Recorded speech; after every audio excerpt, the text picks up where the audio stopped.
Technology వల్ల చాలా ఉపయోగాలు ఉన్నప్పటికీ కొన్నిసార్లు మనుషుల ప్రాణాలు కోల్పోవడానికి కూడా కారణమవుతుంది. దీనికి రీసెంట్‌గా జరిగిన ఒక సంఘటనే సాక్ష్యం అన్నమాట. మనం ఏదైనా తెలియని లొకేషన్‌కి వెళ్తున్నప్పుడు మనకు దారి తెలియకపోతే మనం గూగుల్ మ్యాప్స్ ఆన్ చేసుకొని దాన్ని చూపించిన దారిలో వెళ్తూ ఉంటాం. కొన్నిసార్లు ఆ దారిలో వెళ్ళి ఇబ్బందులు పడిన సందర్భాలు కూడా మీ అందరకు ఎక్స్‌పీరియన్స్ అయ్యుండొచ్చు.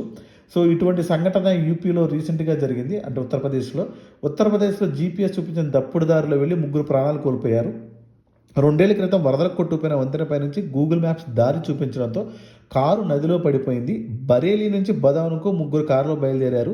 రామ్‌గంగా నది వద్ద బ్రిడ్జి ఎక్కారు. ఉదయం మంచు వల్ల దారి కనిపించకపోవడంతో జీపీఎస్ చూపించిన దారిలో వెళ్లడం వల్ల కారు నదిలో పడిపోయి ముగ్గురు అక్కడికక్కడే ప్రాణాలు కోల్పోయారు. ఈ ప్రమాదానికి కారణం గూగుల్ మ్యాప్స్ తప్పిదంతో పాటు ప్రభుత్వ యంత్రాంగం పొరపాటు కూడా ఉందని స్థానికులు అభిప్రాయపడ్డారు.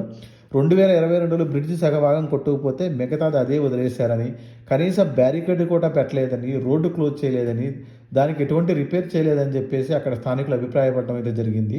సో, ఏదేమైనా కానీ ఆ ముగ్గురు మృతి ఆ కుటుంబాలలో తీరని శోకం, విషాదాన్ని నింపింది. సో, మనం కూడా ఎప్పుడైనా వెళ్ళేటప్పుడైనా మీరైనా సరే, మీ తోటి వారైనా వెళ్ళేటప్పుడు, ఏంటైనా దారి వెళ్ళేటప్పుడు, తెలియని దారిలో వెళ్తున్నప్పుడు, ఇటువంటి వర్షం పడేటప్పుడు కానీ, మంచు కురిసేటప్పుడు కానీ చాలా జాగ్రత్తగా వెళ్ళండి. సో, మీరు బాగుంటేనే మీ కుటుంబాలు కూడా బాగుంటాయి. సో, మీకు ఈ వీడియో నచ్చినట్టయితే లైక్ చేయండి, షేర్ చేయండి.